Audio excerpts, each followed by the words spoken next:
Get my 6.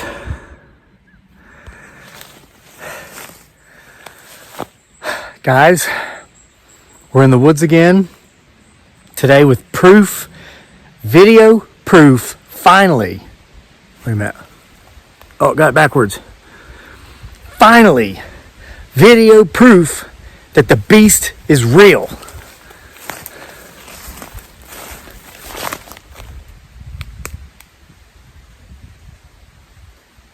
Wow. Maybe more than one type of beast. Keep watching. Get my 6. Yeah, well, Crazy Lake, we know you got your video about the beast being real. Was that video you made about you getting the mark of the beast there a couple weeks ago? No, that was the mark of the needle, you dumb dummy. I'm not talking about that. I'm talking about something different. And I've got video evidence, okay, from video footage I got from several hours earlier. I tried to go to a specific place, and the beast tried to keep me from going. But I resisted. I went, and there was kind of some adversity that had to be faced afterwards, but there were other people who were resisting the beast's destruction that helped me get through it, and I have a story to tell you today. And listen, yeah, I'll call you a dumb dummy if you're among the let's talk about appropriateness for a minute, guys. I want to talk to you about a couple things today. Appropriateness. So I've had people tell me that because I got the COVID vaccine, I took on the mark of the beast, and I won't live 2 years, and they're going to watch my videos. You're going to keep... Basically, I've got people, more than one, watching my videos right now to see how long I live. They're kind of viewing, well, my life expectancy has now become their benchmark to prove they were right. Wow. Yeah, there's nothing inappropriate about that, brah. Okay, anyway. That's just part of it. I made a video yesterday where I was talking about, man, I've been doing so much research with this book I'm writing. Yes, I know you've heard everybody's heard about it. Everybody's talking about it. I mean, it's the book that's going to make it possible for man to step foot on Mars. And no, we haven't been to Mars yet. We've sent a rover to Mars. People are like, we're already there. No, we're not. But this book that I'm working on, tree knock, it's going to make it all possible. It will be remembered as the book that made it possible for man to finally step foot on Mars. All right. See, we're not on Mars. I didn't get the mark of the beast. I got the mark of the needle. What else? Okay. So in my research, I was talking yesterday about how I stumbled across Impostor Syndrome because I'm actually researching antisocial personality disorder, which I just found this out in my research yesterday. This is what used to be called sociopathy, or people that had this condition were called sociopaths. I guess, because terminology comes in and out of favor because it gets hijacked. It's used to be derogatory. People will, if they have a bad experience with somebody or they just don't like somebody, they'll say, oh, watch out for him, man. He's a sociopath. And that person might not be sociopathic at all. You just don't like them. So these terms get hijacked for inappropriate purposes. And so once that's happened enough, the term gets changed. Okay, so the term now, and I found this out through my research, because listen, when you're telling a story, fictitious story, even though this one's kind of based on fact, that's why my fiction seems so real. It's all based upon certain experiences. And yeah, I'm going to be honest with you, this story is inspired by having been manipulated for some time by somebody who has antisocial personality disorder. Manipulator, or someone who manipulates. That's what I'm going to say. In my research, it has kind of led me to view things so differently with this work. I might have to go back. I am going to go back and do a heck of a lot of rewriting because something happened. I mean, I watched a 33-minute long video on YouTube yesterday where an educator interviewed a sociopath, or somebody that would have been called a sociopath 10 years ago, but now somebody who has antisocial personality disorder. And I'm trying to remember, the name of the channel was something like Cool Books for Special Kids or something. The guy's name, I think it was Jason, I don't know. Good looking guy, like mid-30s. Looks like Captain America. Blonde hair, blue eyes. He started out as a special education teacher, and he wanted to write a book on these individuals that had certain conditions or whatnot. But it ended up becoming like a video vlog on YouTube, on this YouTube channel. And they got like total of something like almost 700 million views total. The video I watched yesterday where he interviewed this guy a couple years ago that has antisocial personality disorder was a couple years, the interview was a couple years ago, but it's got like 8.6 million views. So this guy's doing really good. And he touched me. This video touched me in that for the first time, I started viewing the individual that manipulated me for some time through different eyes. Not so much as a bad person, but as somebody who has a certain condition that they're not getting treated, that I guess kind of makes them do bad things. And I began to do something that they by nature can't, and that was I started to feel empathy towards this individual.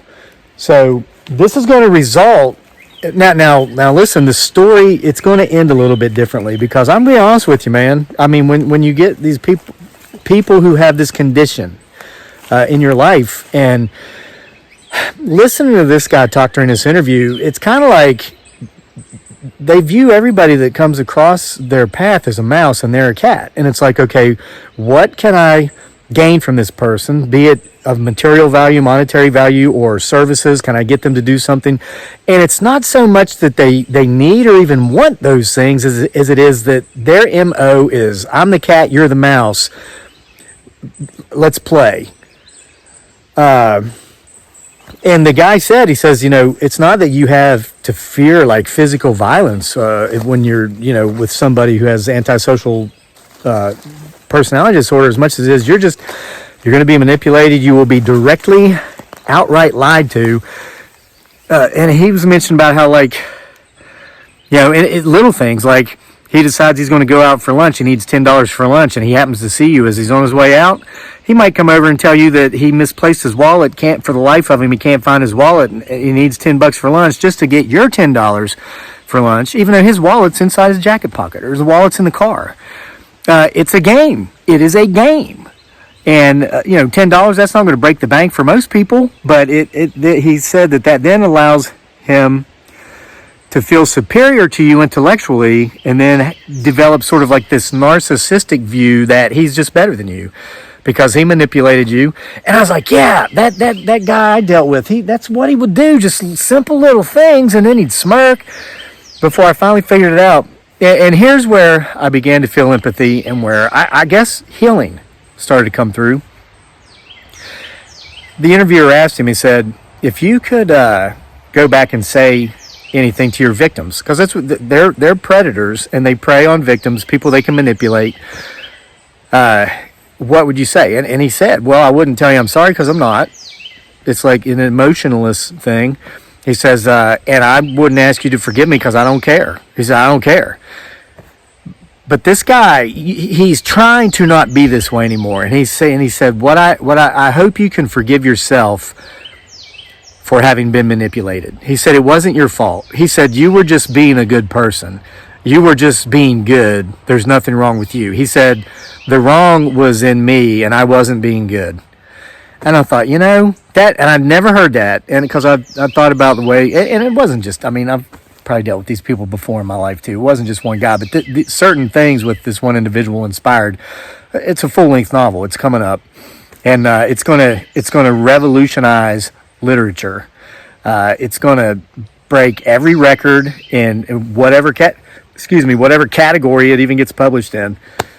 So while continuing to do this research, because it's got to be, you can't just say, this guy did this because of this condition, and you're not really hitting that condition, because people, it's got to be real, or it won't seem real. So I discovered Impostor Syndrome, the effects of having been raised by a narcissistic parent. And I talked about that yesterday. Well, I guess that hit a nerve with a lot of people, and I'm glad. Okay, it made you feel better. You could relate and maybe get some help that maybe you haven't been getting. But listen, and I say this sincerely, and I say this humbly. There are lines of appropriateness, not just like the people that are watching my videos to see when I die because I got vaccinated. And so I don't have to wear a mask everywhere. And I went to the beach for the first time in 2 years. And, there's the opposite. Listen, after that, I had people sending me their phone numbers, asking me to call them. I've had people requesting to spend an afternoon with me just sitting down. Listen, I'm some guy on YouTube. You'll never know how grateful I am that you come and watch my videos. But, no, that's never going to happen. I'm not going to call you. We're not getting together and spending the afternoon. My real friends that I know in real life, in real person, have a hard time getting my time because I'm a real person with a real life, with a real family and a real home. Listen, guys, we've had people come here before, and we had to get certain authorities involved once, and come on, man. You're watching YouTube. People who make videos on YouTube don't do it because they want to call you or and this is not being disrespectful. I am flattered that you relate so well to me, that you feel like you know me. But you get, like this place. And I've got the video proof that the beast is real. I got video, and I'm going to show it to you when the time comes. I've got video evidence. But I'm not going to tell you specifically where this video evidence was taken. I went somewhere that I believe I think I'm going to go back. I'm going to go back because of some other people that were there, and I'm just going to go back. Now, so that's why I'm not going to tell you where this is, because I want to be able to go back. We've got 244,000 subscribers right now. Back when we only had like 20,000 subscribers, I was making a video, and I didn't realize what might result from this. I was there towards the end of the video. I said, okay, well, I got to go because we're going to go to this such and so place, me and my wife and my kid. And so I got to upload the video and publish it and go. Well, when we got over there, we had people waiting on us. And this is a place that is more than an hour away from our house. But there were people watching. And it just kind of creeped me out. I've never told this. I've written about this in the Bigfoot Sasquatch Files volumes, one of them, but I've never told this on YouTube. And I'm telling you this to kind of ask you to respect me and respect my space and respect my family. This one guy, man, he wanted us to just go spend the rest of the day with him. They were having a parade in his hometown, and he wanted us to meet his family, and he'd picked up my son, and he wasn't going to put him down. I mean, it's like he didn't want to let him go. Daniel was only about 5 years old at the time. He's 10 now. Maybe he was 6. It's about 4 years ago, I think. 3 or 4 years ago. And I was like, nah, we got other plans. I was trying to be polite. I was trying to be very but this guy, it's like he was holding my son hostage so we would just go spend the rest of the day with him. And for a second, I thought I was going to have to punch this guy. And that's not who I am. I think that was, PTSD vet thing going on there. But just before that happened, he finally let him go, and we got out of there. That was creepy as hell. That creeped me the hell out. And what that taught me was, if I go on vacation, I'm not trying to come across as fake. I'm trying to come across as safe. I'll make 2 or 3 videos if I'm going to be gone 2 or 3 days so that I can publish videos, and it looks like I'm here, but I'm not. And the videos I make while I'm there that I publish, I do it after I get home. Because, man, that's creepy. That's just outright creepy. Now, I'm not trying to say that just because you sent me your phone number or you want to come by and spend an afternoon with me that you're creepy. I'm not saying that at all. I'm flattered that I've had that effect on you and you feel that way, but I'm just some guy in his backyard making videos on YouTube. I don't know why some of them have gone viral. I don't know why the channel has almost 250,000 fans. It wasn't intentional. I mean, it's great. It was a fantasy. It's a dream, and we did a lot of hard work. But listen, it's because of this thing called an algorithm, and it's always changing, and you don't know what it is. Sometimes it has to do with backdrop, lighting, subject matter, length of the video, and it's always changing. A computer is doing this. You can't predict it. You can't figure it out. But when you're prolific in content creation like I am, I try to make a video every day, and there's people. And thank you. There's 10 to 15,000 people who will watch every video I make, and you are the people really that enable me and my family to live the life that we do. And I thank you. I am grateful. But every now and then, bam, I'll just do something accidentally right that nails that algorithm, and whoo, YouTube features that video and it gets 5 million views. I can't figure it out. I don't know. Like the neighbor in the crayon video, I think they liked that because it showed how you can resolve conflict without violence. So I tried to replicate it.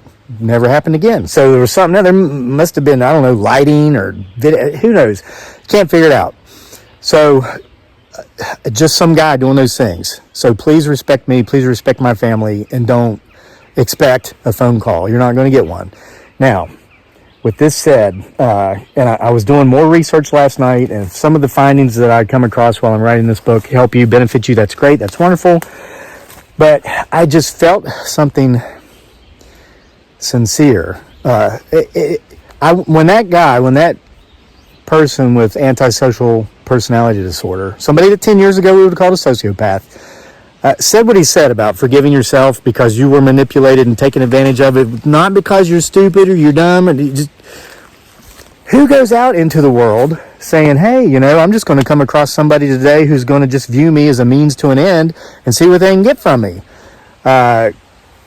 Nobody. I'm not that guy. But after you get taken advantage of by somebody that is like that, you put a guard back up, and I had that guard up because of places I've been and things I've done. Well, that's going to piss a lot of vertically challenged individuals who live under bridges off. But then I had this experience with this guy, and the guard went back up. But hearing that other guy make that comment, I felt the guard coming down a little bit. So I went somewhere this morning, and the beast didn't want me there. And so I had to drive to this place, and I got out, and they were having something going on there, and I was going to be late if I didn't hurry up and get inside the building where they were gathering. And I looked over, and I noticed that my rear left tire was almost flat. And I thought, wow, I either have a leak or I have a hole or I have something. Well, I've got time to get in the truck before all the rest of the air leaks out of it, and I can go somewhere and get it fixed. It's a Sunday, but it was in Charlottesville, and there's always somewhere in Charlottesville to get this kind of stuff taken care of. And I thought, if I go in here and get with this group of people in here, and I'm in there for like an hour or so, I come out, this tire's going to be flat. And I heard a voice in my head say, the beast causes flat tire because the beast doesn't want you going in this building. The beast doesn't want you going in here, doesn't want you praying for those vertically challenged individuals who live under bridges, praying for the ones who are watching your videos just to see how much longer you're gonna live after having taken the mark of the needle. Doesn't want you praying for those people that, even though, trust me, I will never spend time with this guy that manipulated me in the past, but to quote Tupac Shakur, just because I don't like you or don't want to be around you doesn't mean I want bad things to happen to you. I still want you to eat, just not at my table. I hope the best for this guy, but I found myself praying for this guy after doing more research and developing empathy, understanding he's someone who has a specific condition for which he is not getting treatment. It was no longer about, well, let's destroy this guy at the end of the book. It was about, no, you got to go back and you got to rewrite some things, because this really needs to become a message, not more about, well, you did this to me, look what happened to you. No, this needs to be a message of, there's help out there. I pray you'll get it. So let me show you the video evidence here real quick of what I'm talking about. Here it is. Proof that the devil is real. I knew if I didn't get this on video, half you people wouldn't believe it, but here it is. Well, it didn't work because I went. I just came out. Now I got to get my tire fixed. That was it. There you go. But there were two gentlemen there who saw that I had that condition with the truck, and they helped me. Actually, they did it for me. They helped me put the spare on, and I got home, and I'm going to go get stuff taken care of at the dealership this week. Met two wonderful people through this experience, one of which I'm probably going to be mountain biking with here very soon. And this is somebody who lives in my community. This isn't somebody that watches me on YouTube. Hey, let's go. No, dude, that's creepy. Someone I met in person, not because of who I am and what I do, and they knew I was going to be there. This was real. This was genuine when I went there today. For the first time in 20 years, I went somewhere I thought I'd never go again. I went to church. See you for more next time. From here to PBS. S. The potential Bigfoot, Sasquatch show.